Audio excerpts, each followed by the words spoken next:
Today we're going to do inserting citations.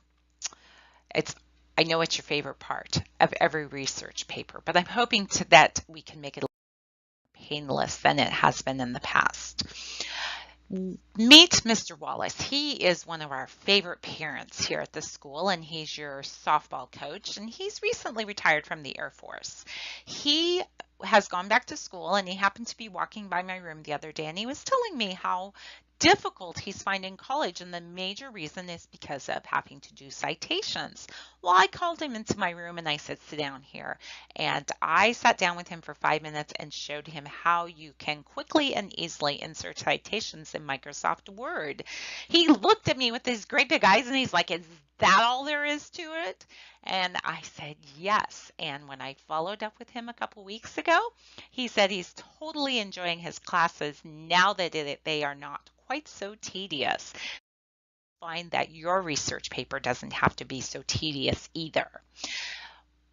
In this lesson, we are going to learn how to attribute web resources using Microsoft Word. You all have had situations in English where your teachers very definitely don't want you copying and pasting. They want you using your own words and attributing where you got them from. So we will be doing that. We will also insert a works cited page, and we will update these sources and the works cited page as necessary. And I think you'll find that it's not tedious. It's very straightforward. The first thing that I want to know is how many of you have done a research paper before? And what resources did you use to create the citations and the works cited pages? Did you use a handout from your English teacher and manually type them? How many of you did that? And how many of you used an app to generate your works cited page and then copied and pasted it? It's possible. But could you do any of this again without using the handouts and the reference materials? And what happens if a mistake is found? How many places do you have to remember to update it? Do you have to go back to the app, redo your works cited, copy and paste it again?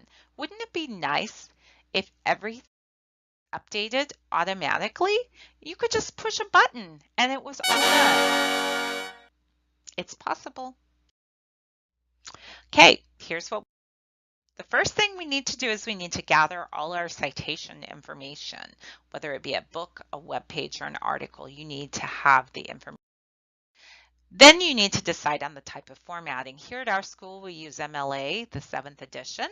A lot of colleges use the APA, but it's simply a matter of going to the Reference tab, the Citations and Bibliography group, and under Style, choose the appropriate style format. And after that, let Word worry about it, and you can stop. Okay, then we're going to enter our source information.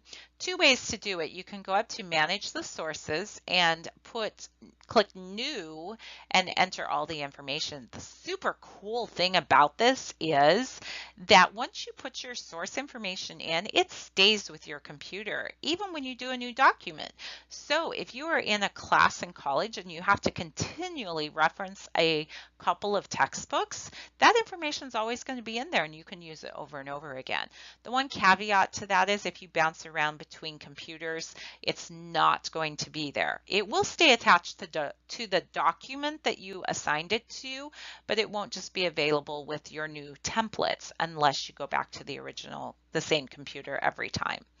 The other option is as you're typing your paper, you can go to Insert Citation, you can add a new source, and when you add that new source, it will automatically drop the caption in wherever your cursor happens to be. Now, sometimes you are typing your paper and you don't know the information.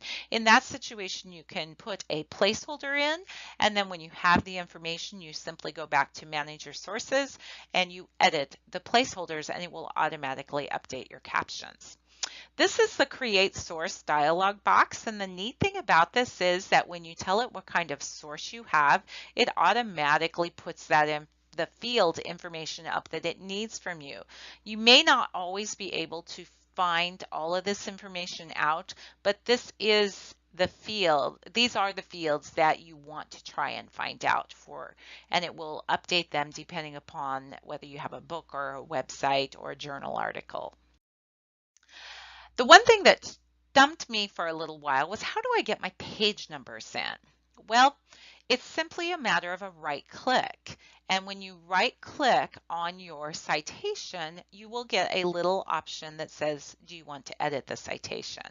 And this is where you can put your page numbers in. The cool thing about this is when you're doing citations and it gives your repeating the same source, and so you don't have to put the author in again, all you want is the number. You can suppress what you do not want.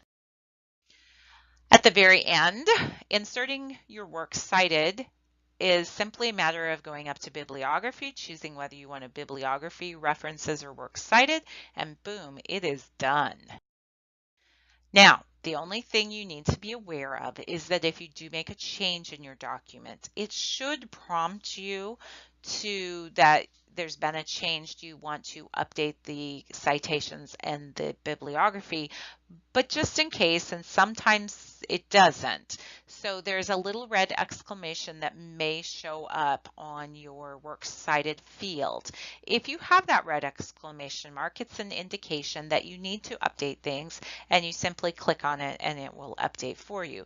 And again, this is so cool because if I misspelled my author's name, and then it will update, if I go to manage the sources, it will update in my works cited, and it'll update anywhere it's used in the document. And if this is a really long document, that's huge.